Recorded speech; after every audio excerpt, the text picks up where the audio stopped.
Welcome to the CEC Report. It's the 19th of July. I'm Robert Barwick and I'm joined again by CEC leader Craig Isherwood. Welcome, Craig. Yeah, thanks, Robbie. In this week's CEC Report, politicians freak at economic truths, condemn Australia to economic disaster.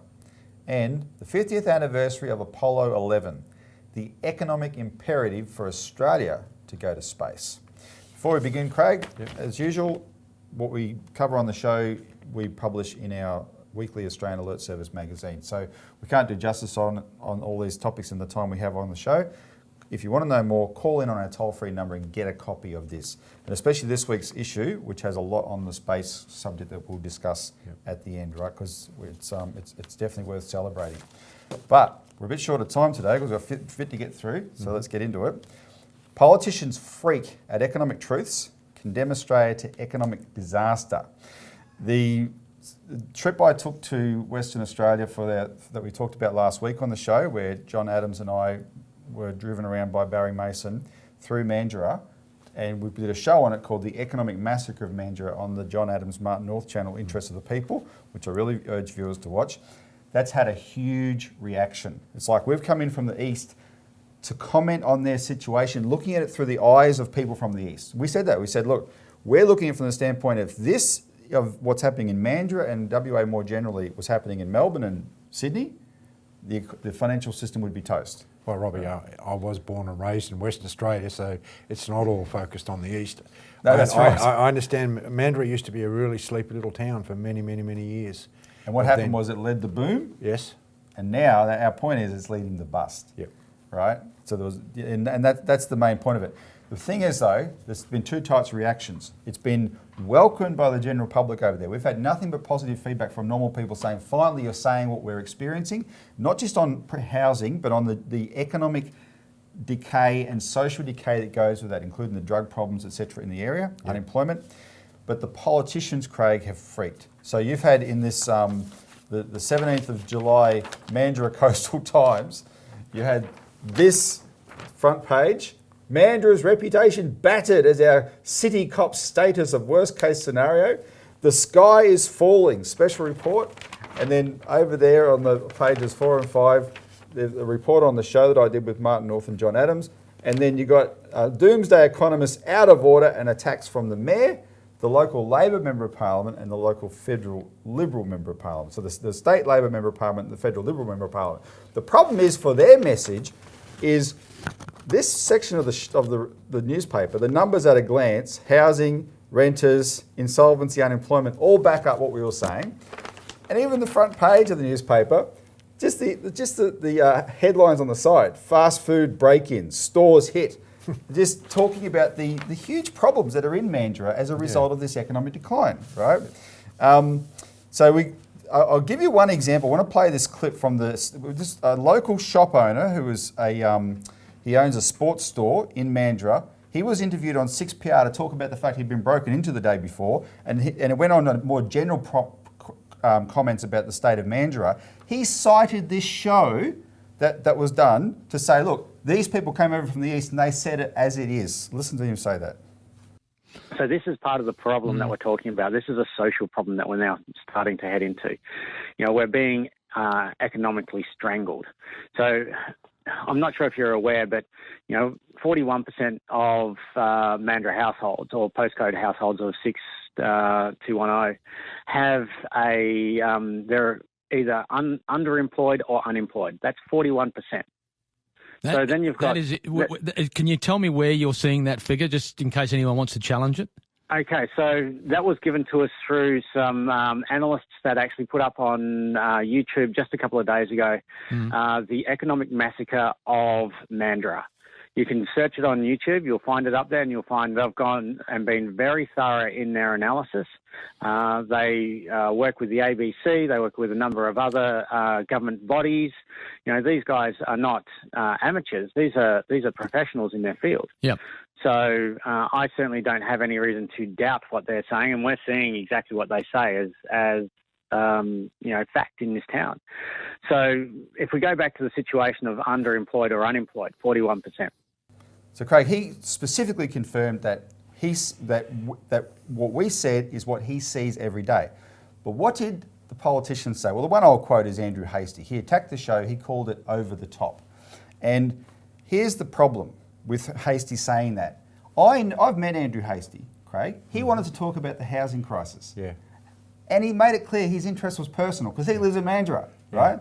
So why is he saying the opposite to the local paper? Well, the same day he's saying that, his assistant treasurer of his government, Michael Sukkar, announced or did this big plug in the paper saying to young people, get into the housing market now. The 5% deposit scheme that starts in January, he implied that'll make house prices skyrocket.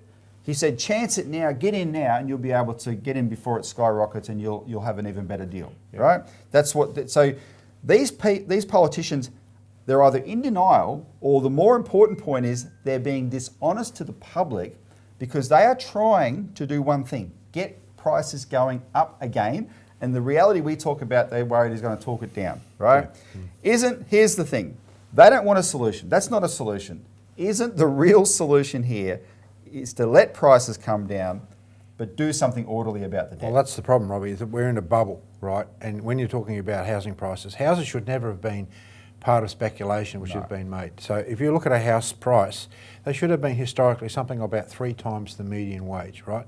In the capital cities of Melbourne and Sydney, they're 8, 10, 12 The suburb of times, Strathfield got to 29 times. 29 times. So look, this is a bubble, it's going to collapse. You have to have an orderly way of doing it. Now, we've written a legislation, which is a debt moratorium legislation, to actually provide a mechanism whereby we freeze mortgages and we freeze people being thrown out of their homes. People say, oh, that'll never happen. Well, it has happened in the past. It happened in the United States in the 20s and Based the 30s. on precedent. The Homeowners and Loan Corporation of Franklin Roosevelt was put in place to deal with over 1 million mortgages, right? So the question is, you're going to allow this thing just to crash? Like have a Mandurah type style thing across the country? Well, first of all, if they did succeed in propping up prices again, all they're doing is kicking the can down the road. And when it does crash eventually, because it's too much debt, then it'll be even worse. Or you've got the two choices you're about to lay out. Let it crash and have disaster, or do something orderly. And that's the point, is that we've had these economic rationalist policies for years now, 30, 40 years. People are used to a monetary system where the old dollar making profits, investments are the primary thing. What we say is that's not true. A government has to protect the general welfare of the people. So we're looking at it from the point of view is this is the likely scenario of a complete collapse of the housing market. How do you reorganise the people's mortgages and housing values in order to be able to keep people in their homes, keep families in their homes? Look, Robert, you've already had, look at the crime that's happening in Mandurah now. Yep. What happens if that happens across Australia, right? The police force isn't going to be able to police it. They know that. So this has to be tackled from a completely different way. The Citizens Electoral Council represents the policies of actually supporting the general welfare, and that's why I've written this legislation, to keep people and farmers on their land. So people can get a copy of that. We have a thing called and it's on our website, the CEC's 5-point program. That's explained in there, and you can also get a copy of the actual legislation. Let's take a break and we'll continue this after.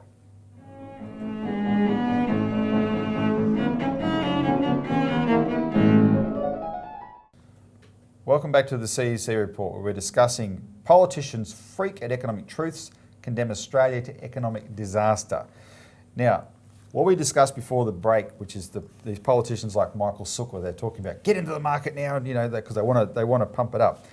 The truth about that people have to understand is politicians don't care about the public when they're saying this. The regulators don't care about the public. All they care about is the banks. One of the biggest financial problem in Australia is they allowed our banks to become more exposed to one asset, housing, than any other banks in the history of the world, effectively, right?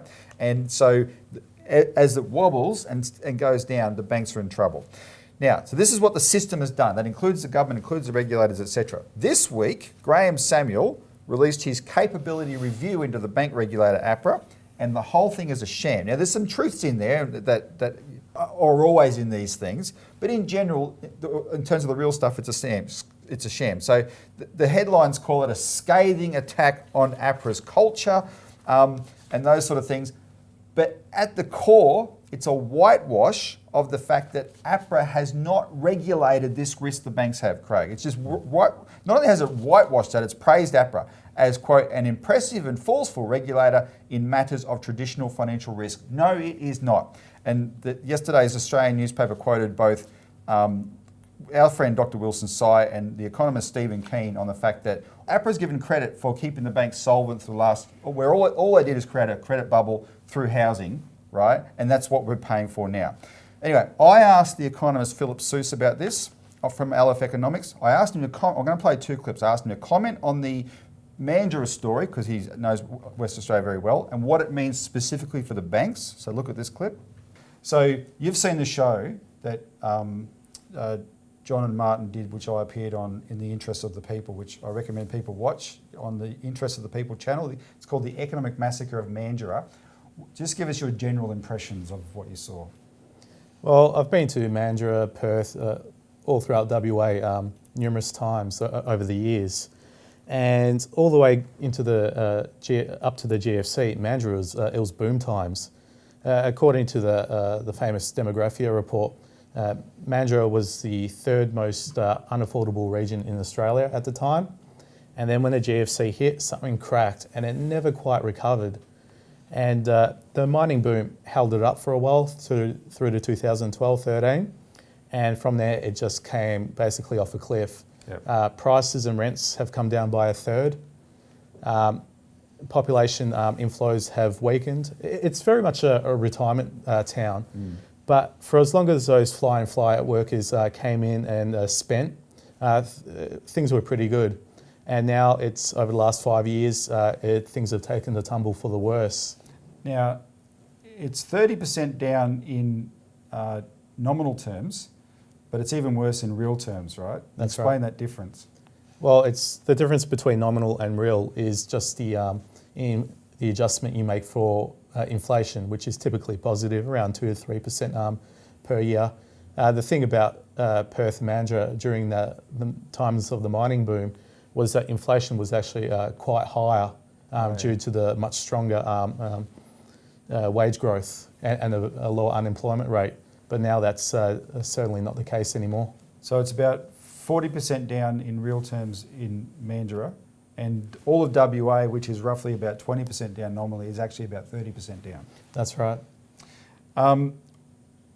So when I was there, I had this. We're from the East Coast, and John's from near Sydney. I'm from Melbourne, like you, Philip, and we'd been looking around our areas, and we haven't seen anything yet here like WA. And so my impression when I saw this is, oh my God, if the rest of Australia was like this, Australian banks would already be in trouble. That's what I wanted to put to you. Do you think, how much trouble do you think the banks would be in if the big markets like Sydney and Melbourne become like Western Australia and Mandurah? They would probably come very close to insolvency. Definitely the NPLs, the non-performing loan rate, would rise much higher. They'd have a lot more bad and doubtful debts to deal with on their books. And that is why the establishment is in such a panic. They don't particularly mind that if places like Perth, Mandurah or regional Queensland or Darwin take a bit of a hit, because by value they account for small markets, too small a piece of the pie in Australia.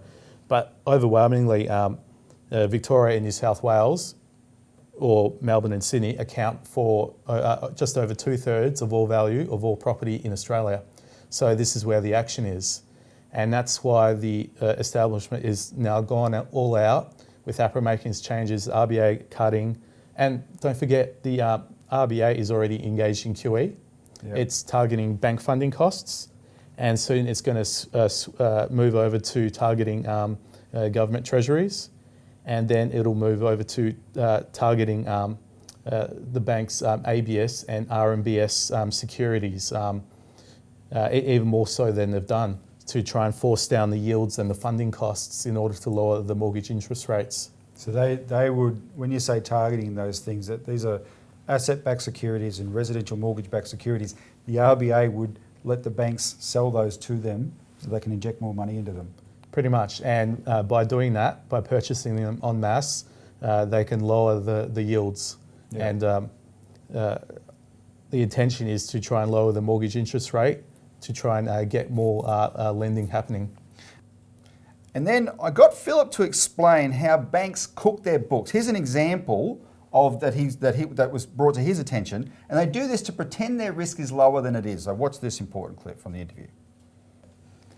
So since the last episode aired, I had a couple of people contact me from in and around industry, and they were telling me what the banks do is that on the front end, a borrower just may see their plain mortgage, say $500,000 principal and interest. That's just apple pie kind of stuff. But on your back end, the bank could split it up into 4, 5, 6 segments.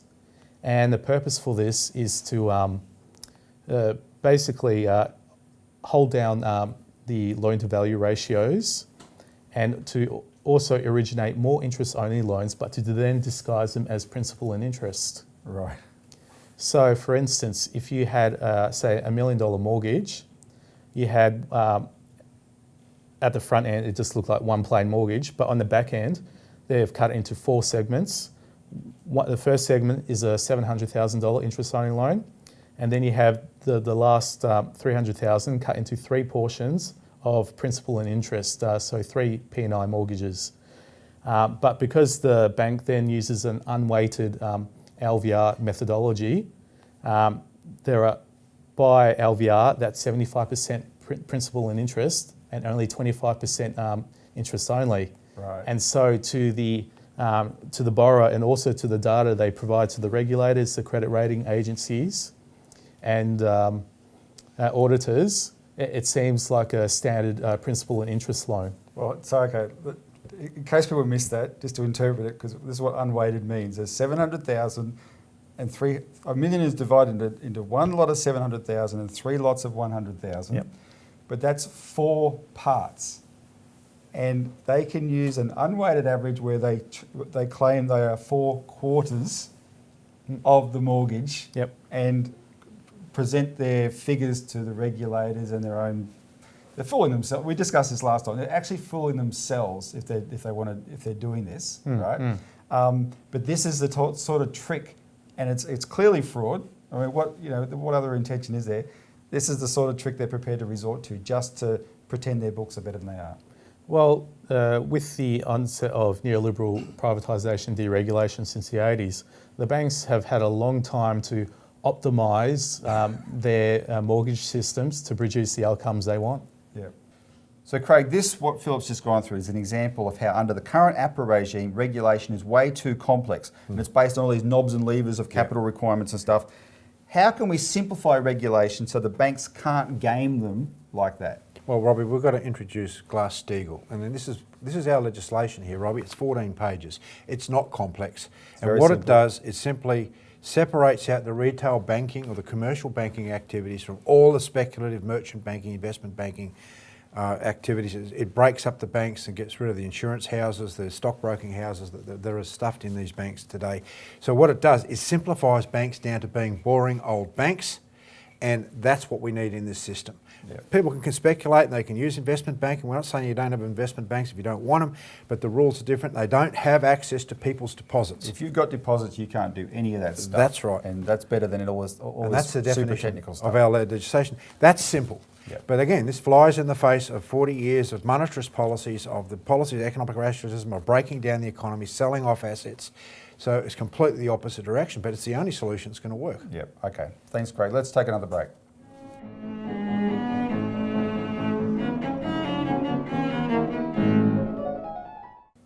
Welcome back to the CEC Report. Finally, the 50th anniversary of Apollo 11, the economic imperative for Australia to go to space. And just quickly, Craig, before we get to the subject, in the break, we were given the news that the Daily Mail online, which ranks with the New York Times as the biggest online newspaper worldwide, also covered the Mandurah story. Economists drive through WA town counting endless for sale signs on properties revealing the true extent of Australia's housing crisis. Yep. So we have really made a big splash with that. People can look that up on the Daily Mail website.